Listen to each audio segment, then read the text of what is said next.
Hi friends, ఈరోజు story చాలా ఇంట్రెస్టింగ్గా ఉండబోతోంది. ప్లీజ్ సబ్స్క్రైబ్ చేసి లైక్ చేయండి ప్లీజ్. ఇంకా పూర్ణిమ శశికాంత్కి ఫోన్ చేస్తుంది. మిమ్మల్నొకసారి కలవాలి అని చెప్తుంది. దాంతో శశికాంత్ హైరానా పడిపోతాడు. ఎలా పూర్ణిని కలవాలి, ఇప్పుడు ఏం చెయ్యాలి అని ఆదిత్య దగ్గరికి వస్తాడు. నిన్ను నేను ఒక మాట అడగాలాదిత్య అని శశికాంత్ ఇలా చెప్తూ ఉంటాడు.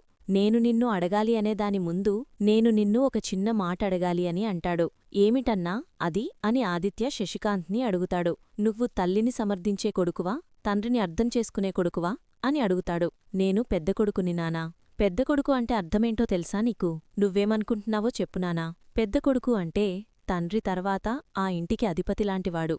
తండ్రి బాధ్యతల్ని, తండ్రి భారాలని భుజాన మోసేవాడేరా పెద్ద కొడుకంటే.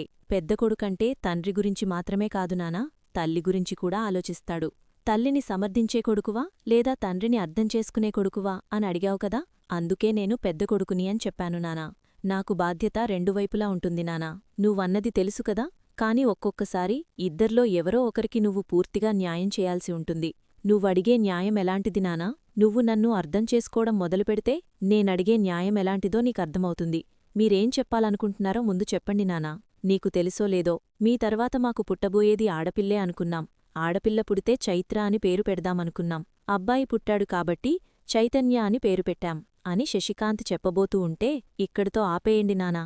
మీరేం చెప్పాలనుకుంటున్నారో నాకు అర్థమైంది. జరిగిన దాన్ని తలుచుకుని మీరు బాధపడి దాన్ని నాకు షేర్ చేయాలనుకోకండి అని ఆదిత్య అంటాడు. నేనొక ఆడపిల్ల తండ్రినిరా. నా బాధ నువ్వు వినాలి. నేను ఒకర్ని మోసం చేశాను, అది పక్కన పెట్టు. ఎందుకంటే అది నా బలహీనత, నా చేతకానితనమా, నా బాధ్యతారాహిత్యమా, ఇలా ఏమైనా కావచ్చు. కాని మన వల్ల ఒకరికి అన్యాయం జరిగింది అని నా ఆలోచన. చూడు, అది నన్ను ప్రశాంతంగా నిద్రపోనివ్వట్లేదురా అని చెప్తాడు శశికాంత్. నిద్రపోనివ్వదు నానా. ఒక పని సక్రమంగా జరుగుంటే దాని పరిణామాలను తీసుకోవడానికి బాధ్యతగా ఉంటాం. అదే ఒక పని సక్రమంగా జరగకపోతే దాని పరిణామం మోయలేని అంత బరువుగానూ భారంగానూ ఉంటాయి. శశికాంత్ అనేది మీ పేరు. శశికాంత్గా మీకు కొన్ని లిమిట్స్ ఉన్నాయి. వాటిని దాటి మీరు ఆలోచించడం మొదలుపెడితే మీ జీవితం మీ చెయ్యి దాటిపోతుంది నానా. దాటిపోకుండా ఉండాలంటే ఆలోచనల్ని నియంత్రించాలి అని ఆదిత్య అంటాడు. నేను తప్పు చేశాన్రా. ఒక అవకాశం వస్తే నా తప్పుని నేను సరిదిద్దుకోవాలనుకుంటున్నాను అని అంటాడు. మీకు అవకాశం వస్తే తప్పుల్ని సరిదిద్దుకోవాలనుకుంటారు కాని ఆలోచనలు ఎలా ఉన్నాయో తెలుసా? మీకు అవకాశం వస్తే ఇంకెంత పెద్ద తప్పు చేస్తారో అని భయంగా ఉంది. చైత్ర కూడా నా కూతురే కదరా. నానా, ఇంక చాలు. నేను కేవలం ఈ ఇంటి గురించి మాత్రమే ఆలోచిస్తున్నాన్నానా. రేపు మీరొక నిర్ణయం తీసుకోవాల్సి వస్తే అది మీరు అమ్మని, ఈ కుటుంబాన్ని దృష్టిలో పెట్టుకుని తీసుకోవాల్సి ఉంటుంది. నేను మీ సపోర్టర్ అయితే అప్పుడు కూడా నేను పెద్ద కొడుకుగానే ఆలోచిస్తాన్నానా అని చెప్పి ఆదిత్య అక్కడ్నుంచి వెళ్ళిపోతాడు.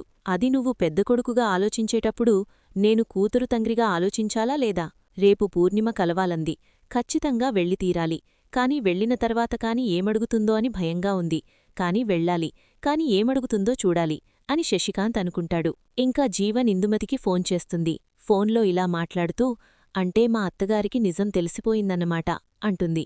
తెలిసిపోయింది కాబట్టే పూర్ణిమ నా సవతి అని చెప్పుకోలేక అది తక్కువ స్థాయి సంబంధమా, వెంటనే పెళ్లి ఆపుకోండి అని చెప్పింది. ఈ పెళ్లి ఆగిపోతే మనం అనుకున్నది జరగదు కదా. దొరికిన అవకాశాన్ని నేనంత తేలిగ్గా ఎలా వదిలిపెడతాను? మరేం చేద్దాం? మీ అత్తగారిని బయట ఆపి ఇవన్నీ జరగడానికి కారణం మీ కోడలే అని చెప్పాను. అవునా?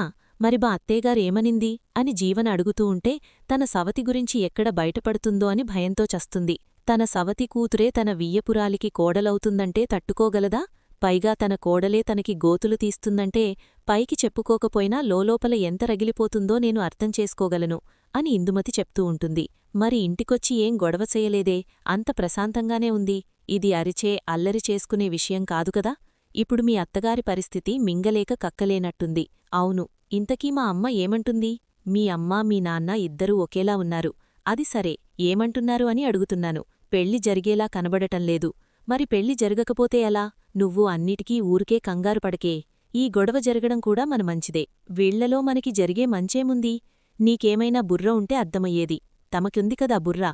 ఏమర్థమైందో చెప్పండి ముందు. మీ అత్తగారి చేతికేమైందో చెప్పు. అదడిగితేనే ఆ కుట్టిని కుక్కని తిట్టినట్టు తిట్టింది అంటే నీకు తెలియదన్నమాట. మా అత్తయ్యగారే చెయ్యిని కోసుకుందేమో అని డౌటు. మీ అత్తగారు కోసే మనిషి కాదు. కోసే మనిషి చూస్తుంటే ఆ పూర్ణిమనెక్కడ చంపేస్తుందో అని భయంగా ఉంది అని హిందూ చెప్తూ ఉంటే, మా అత్తయ్యగారు కోసేది కాదు, తెలివైనది కూడా. పూర్ణిమని చంపితే ఇరుక్కుంటుందని ఆవిడికి మాత్రం తెలియదాయేంటి? ఆ అంత తెలివైనది కాబట్టే అసలు నిజం బయటపడకుండా పెళ్లి ఆపాలనుకుంటోంది. కుట్టి ఆగనివ్వదు కదా. ఏమోనే, ఏం చేస్తాం. ఆవిడ ఇంటికొచ్చి మీ అమ్మతో చెప్పినట్టే అక్కడ కుట్టితో చెప్పి పెళ్లి ఆపేయమని బ్రతిమాడుకుంటేమేమో. మా అత్తయ్యగారు మొగుడి ముందే తగ్గదు, ఇంక కోడలి ముందేమి తగ్గుతుంది. శశికాంత్ రెండో పెళ్లి గురించి బయటపడితే మీ అత్తగారి ఇగోలన్నీ వదిలిపోతాయి. పరిగెత్తుకుంటూ మా ఇంటికొచ్చింది. మీ నాన్నైతే ఈ పెళ్లి ఆపేసేలాగే ఉన్నాడు అని ఇందు చెప్తుంది. ఆగద్దు పెద్దమ్మా, మనం కోరుకున్నట్టు కుట్టి ఈ ఇంట్లోంచి గింటెయ్యాలి అంటే చైత్ర మెడలో 3 ముళ్ళు పడే వరకు ఈ నిజం బయటికి తెలియకూడదు అని జీవన అంటుంది. చూద్దాం ఏం జరుగుతుందో. మనం చెయ్యాల్సిన ప్రయత్నం మనం చేద్దాం. మీ అమ్మ కుట్టికి ఈ విషయం చెప్పుకుంటే అదేమాత్రం ఆగదు. ఈ పెళ్లి జరిపించడానికి విశ్వప్రయత్నాలు చేస్తుంది. నువ్వన్నది నిజమైతే కుట్టి ఈపాటికే అదే పనిలో ఉండి ఉంటుంది అని జీవన ఇందుమతితో అంటుంది. ఏంటి ఆనంది నువ్వు చెప్పేది, అవునా అని ఆదిత్య ఆనందిని అడుగుతాడు. ఆదిత్యగారు, అత్తయ్యగారు మా జ్యోతమ్మ ఇంటికి పోయి పూర్ణిమగారిది మీ స్థాయి కాదు, చైత్రకి తండ్రెవరో తెలియదు, అలాంటి సంబంధం మీకు అవసరం లేదు అని చెప్పారంట. ఆనంది చెప్తూ ఉంటే, నువ్వు వదిలేయ్, నేను చూసుకుంటాను అని అమ్మ చెప్పింది కదా. ఈ ఆలోచనతోనే అమ్మ ఆ మాట అని ఉంటుంది అని ఆదిత్య సునంద తనతో అన్న మాటలు మనసులో అనుకుంటాడు. పూర్ణిమగారి గురించి మీకు తెలవదు ఆదిత్యగారు. ఆవిడ ఎప్పుడూ ఏదో ఒక భయంతో బతుకుతూ ఉంటుంది. అటువంటి మనిషికి ధైర్యం చెప్పి కూతురి పెళ్లికి ఒప్పించినా ఇప్పుడు అత్తయ్యగారు ఇట్లా అన్నారని ఆవిడికి తెలిస్తే ఆవిడ ఎంత బాధపడతారో ఆలోచించండి. నిశ్చితార్థం అయిపోయినంక కూతురి పెళ్లి ఆగిపోతే ఆవిడ బతుకుతాదా? ఒకవేళ ఆవిడికేదైనా అయితే దానికి కారణం అత్తయ్యగారే అవుతారు. ఆనందీ, ప్లీజ్ స్టాప్ ఇట్ అంటాడు. నిజం, ప్రతీదీ నాకు అర్థమవుతుంది. అయితే గిట్ల ఎందుకు మాట్లాడారో సమాధానం మీరే చెప్పండి అని ఆదిత్యను అడుగుతుంది. పెద్దవాళ్లు ఏదైనా ఒకటి చెప్పారంటే ముందు వెనక ఆలోచించుకుని చెప్తారు అని ఆదిత్య అంటూ ఉంటే, ఒక ఆడపిల్ల పెళ్లి ఆపేయడానికి ముందు వెనక ఆలోచించారా? అది ఎంత అన్యాయం, అది ఎంత దుర్మార్గం. 10 మందికి సాయం చేసే స్థాయిలో ఉన్న అత్తయ్యగారు చేయాల్సిన పని కాదిది. ఎవరు ఏమి చెయ్యాలో నువ్వు చెప్పాల్సిన అవసరం లేదు ఆనందీ. పెద్దవాళ్లు పిల్లల గురించి ఆలోచిస్తారు, ఈ ఇంటి పరువు గురించి కూడా ఆలోచిస్తారు. చైత్ర వాళ్ల నాన్నగారు ఎవరో మీకు తెలుసా? పోని చైత్రాకి తెలుసా? తను భర్త పేరు కూడా కూతురికి చెప్పుకోలేని పూర్ణిమగారిని నువ్వెలా నమ్ముతున్నావో నాకర్థం కావట్లేదు అని ఆదిత్య అంటాడు. ఏవండి, ఆవిడ చెప్పుకోలేకపోవడానికి వెనక ఏం కారణాలున్నాయో నాకు తెలవదు, కాని భర్త నిశ్చితార్థానికి తీసుకురావడానికి ప్రయత్నించింది కదా అని ఆనంది అంటుంది. అది జరగదు ఆనందీ. ఎందుకు జరగదు? పోనీ జరిగిందా? నిశ్చితార్థానికి చైత్రావాళ్ల ఫాదర్ రావాలి. వచ్చాడా? నువ్వు నేను వెళ్లి ఎంగేజ్మెంట్ జరిపించాల్సిన అవసరమేంటి? ఈరోజు ఎంగేజ్మెంట్కి రానట్టే రేపు పెళ్లికి కూడా రాడు అని ఆదిత్య అంటే, అంత ఖచ్చితంగా మీరెలా చెప్పగలరు? ఎందుకంటే చైత్రా ఫాదర్ అని ఆదిత్య చెప్పబోతూ మరింకొకసారి ఆగిపోతాడు. ఏం చెప్పాలనుకుంటున్నారో చెప్పండి అంటుంది. కొన్ని చూస్తే అర్థమైపోతాయి ఆనందీ, కాని నీకెందుకు అర్థం కావటంలేదు? అది కాదండి, పూర్ణిమగారిని వదిలేయ్ ఆనందీ. ఇంతవరకు నువ్వు చేసింది చాలు. వాళ్లు ఏం చేసుకుంటారో వాళ్ళిష్టం. నువ్వు దయచేసి ఈ విషయంలో కలగజేసుకోకుండా ఉంటే మంచిది అని అంటాడు. ఆదిత్యగారు, అవును ఆనందీ, ఇప్పటివరకు నువ్వు చేసిన సాయం చాలు. శ్రీతన్ జ్యోతి సూర్యగారివాళ్ల అబ్బాయి, చైత్ర పూర్ణిమగారి అమ్మాయి, వాళ్ల పెళ్లి ఎలా చెయ్యాలి అన్నదాని గురించి పెద్దవాళ్లు మాట్లాడుకుంటారు. వాళ్లే ఒక నిర్ణయం తీసుకుంటారు. నువ్వు దీంట్లో ఇన్వాల్వ్ అవుతున్న కొద్దీ కొందరికి నీ ప్రవర్తన నచ్చకపోవచ్చు. చూడు, మన పెళ్లి కూడా పెద్దవాళ్ల పర్మిషన్తోనే జరిగింది. మనం హాపీగానే ఉన్నాం కదా. జీవన చైతన్యాన్ని ప్రేమించి పెళ్లి చేసుకున్నా వాళ్లకి పెద్దల ఆశీర్వాదం దొరికింది కాబట్టి ప్రశాంతంగా ఉన్నారు. సీను అలేఖ్య మెడలో బలవంతంగా తాళికట్టాడు. అది నీకు కూడా తప్పు అనిపించింది. చివరికి అందరి సమక్షంలో తాళి కట్టినా కూడా వాళ్ళిద్దరూ హ్యాపీగా లేరు. జీవితమంటే ఇంతే ఆనందీ. ఒకటి ఆలోచించే తెలివితేటలైనా మనకుండాలి, లేదా అర్థం చేసుకునే జ్ఞానమైనా ఉండాలి. పెద్దవాళ్లు ఎందుకిలా ఆలోచిస్తున్నారో మీకు ఈరోజు అర్థం కాకపోవచ్చు, కాని ఏదో ఒకరోజు అర్థమవుతుంది. నువ్వు అన్నిటికీ అనవసరంగా ఆవేశపడకు ఆనందీ. నేనెందుకు చెప్తున్నానో ఒకసారి ఆలోచించు. పెద్దవాళ్లు అంటే పిల్లలకి మంచి చెయ్యాలి ఆదిత్యగారు. కాని జరిగేది చూస్తూ ఉంటే ఇది మంచిలా అనిపించట్లేదు. ఈ పెళ్లి ఆగిపోతే పాపం శ్రీతన్ చైత్ర ఏమైపోతారో నాకు తెలుసు. పొద్దున్నే జ్యోతమ్మ వద్దకు వెళ్ళాలి, ఒకసారి జ్యోతమ్మతో మాట్లాడాలి అని ఆనంది అనుకుంటుంది. ఇంకా శశికాంత్ పూర్ణిమని గుడిలో కలుస్తాడు.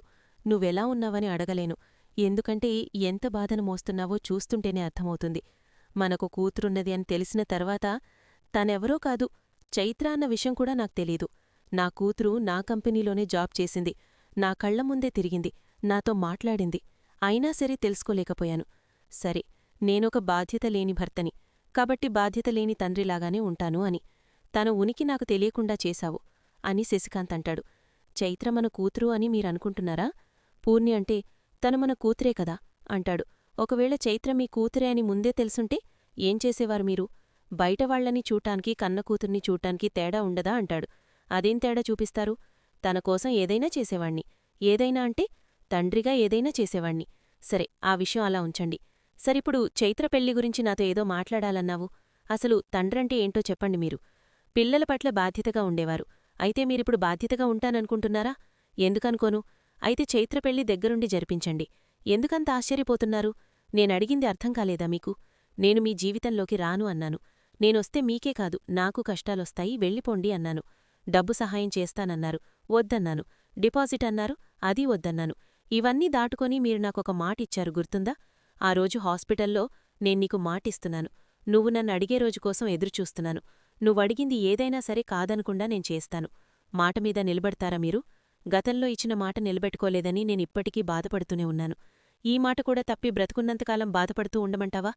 అయితే కూతురు పెళ్లి చేసి ఇచ్చిన మాట నిలబెట్టుకోండి. ఇదే నేను కోరుకునేది. ఇన్ని రోజులు భర్త లేకుండా నేను, తండ్రి లేకుండా నా కూతురు బ్రతుకుతుంది. ఎన్నడూ మీ అవసరం లేకుండా. మేము ఒంటరిగా జీవితాన్ని అనుభవించాం. ఎందుకంటే నేను మిమ్మల్ని అక్కకి వదిలేశాను. మిమ్మల్ని ప్రేమించి పెళ్లి చేసుకున్నందుకు అవమానాలు, నిందలు తప్ప నేను సాధించిందేమీ లేదు. చివరికి నా కూతురు ముందు కూడా ఎన్నోసార్లు తలదించుకుని దోషిలా నిలబడ్డాను. ఇప్పుడు నా కూతురు ఈ సమాజం ముందు తండ్రెవరో తెలియని మనిషిలా నిలబడే పరిస్థితొచ్చింది. దాని పెళ్లి ఆగిపోయే పరిస్థితొచ్చింది. ఇప్పుడు కూడా నేను మౌనంగా ఉంటే నా కూతురు కూడా నన్ను క్షమించదు. నా కూతురు పెళ్లి జరగాలి అంటే తండ్రి ఉండాలి అన్నారు. చైత్రకి తండ్రి అని మిమ్మల్ని చూపించటం తప్ప వేరే ఎవర్నీ చూపించలేను కదా. ఎందుకంటే అది మనకి పుట్టిన బిడ్డ. దాని పెళ్లి విషయంలో మీ బాధ్యత నేను కోరుకోను. అయినా సరే అలాంటి పరిస్థితొచ్చింది. మీరొచ్చి దగ్గరుండి పెళ్లి జరిపించటం తప్ప మరో దారి లేదు అంటుంది పూర్ణి. మీరేం మాట్లాడకండి. సునందకని గౌరవించి మాట్లాడాలనిమ్మి. కాని ఆ మనిషికి నాకు మధ్య జరిగినవి తలుచుకుంటే గౌరవం ఇవ్వాల్సిన అవసరం లేదు. సునంద నిన్ను కలిసిందా? కలవకుండా ఉంటుందా? మీ ఇంట్లో ఏం జరుగుతోందో అంతా తెలుస్తోంది. కాని వీని ఏవీ పట్టించుకోను. నేను కేవలం నా కూతురు గురించే ఆలోచిస్తాను. ఈ పెళ్ళెప్పుడో, మీరెప్పుడు రావాలో చెప్తాను. రావడానికి సిద్ధంగా ఉండండి. పూర్ణి, నేనొస్తే యుద్ధం జరుగుతుందా? ప్రళయం జరుగుతుందా? జరగనివ్వండి. సునందక్కతో మీరేం చెప్పుకుంటారో చెప్పుకోండి. మీరు పెళ్లికి రాకపోతే నేను నా కూతురు పెళ్లి మండపంలోనే చస్తాం. పూర్ణి, ఎందుకు చావాలి? నేను జీవితాన్ని కోల్పోయి నా కూతురు కూడా జీవితాన్ని కోల్పోవాలా? లేదు, చావాల్సిన అవసరం లేదు. మీరు తప్పకుండా రావాలి. వేరే దారిలేదు. ఏ కారణం చేతనైనా మీరు రాకపోతే మీరే నా బిడ్డికి తండ్రి అని మీ పేరే అందరికీ చెప్తాను. అప్పుడు ఆనందే మిమ్మల్ని తీసుకెళ్లి మన కూతురు పెళ్లి జరిపిస్తుంది. ఈ మాట గుర్తుపెట్టుకోండి. మీరొస్తారా? మీరే చైత్ర తండ్రి అని అందరికీ చెప్పమంటారా? మీ నిర్ణయం. ఏం చెప్పాల్సిన అవసరం లేదు. నా నిర్ణయం మాత్రమే నేను చెప్తాను. దీనిలో మార్పులేదు. పెళ్లిలో మీరు మనిషిగా ఉంటారా, పేరుగా ఉంటారా మీ ఇష్టం. ఆలోచించుకోండి అని చెప్పి వెళ్ళిపోతుంది పూర్ణి. నువ్వన్నదానిలో ఏది జరిగినా నేను ఎవరో ఒకన్ని నష్టపోతాను. ఇప్పుడు నేనేం చెయ్యాలి? నా జీవితానికి ఒక గండం ఎట్లానే వచ్చింది. ఇంక తప్పించుకోలేను. జ్యోతి నా వియ్యంపురాలనే విషయం పూర్ణికి తెలీదు. ఇప్పుడక్కడేం జరుగుతోందో ఏంటో అని శశికాంత్ అనుకుంటాడు. ఇంక సూర్య, జ్యోతిక ఇలా అంటాడు. పూర్ణిమగారి దగ్గర్నుంచి ఏ రెస్పాన్స్ లేదు. ఇప్పుడు మనం ఒక నిర్ణయం తీసుకోవాలి జ్యోతి అంటాడు. తండ్రి లేకపోతే ఏముంది సూర్య? ఇందుమతి అంటుంది. తర్వాత జరగబోయేదేంటంటే జ్యోతి సునందకి కాల్ చేస్తుంది. చైత్ర పెళ్లికి పూర్ణిమగారి భర్త వస్తున్నారు. ఆయన రాడు అనే కదా మీరు పెళ్లి ఆపమన్నది. ఆయనే వస్తుంటే ఇప్పుడు ప్రాబ్లమేంటి అని జ్యోతి అంటుంది. మీతో చెప్పిందా అని అడుగుతుంది సునంద. తని ఫోన్ చేసి చెప్పింది. తను అంటే ఎవరో? కుట్టి అని జ్యోతి చెప్పగానే సునంద షాకవుతుంది. ఏంటమ్మా పిలిచావు అని ఆదిత్య సునంద దగ్గరికి వస్తాడు. నీతో ఒక ముఖ్యమైన విషయం మాట్లాడాలి. చెప్పమ్మా. నువ్వు ఆనంది వైజాగ్ వెళ్ళాలి. దేనికమ్మా? వైజాగ్లో కూడా మనం బ్రాంచ్ ఓపెన్ చేస్తున్నాం. What is sudden surprise? నువ్వు ఆనంది వెళ్ళి 1 వీక్ అక్కడే ఉండి అక్కడ పనులన్నీ చూసుకోండి అని సునంద ఆదిత్యతో చెబుతూ ఉండగా ఆనంది వింటుంది. మరిన్ని అప్డేట్స్ కోసం ప్లీజ్ సబ్స్క్రైబ్ చేయండి. Thanks for watching.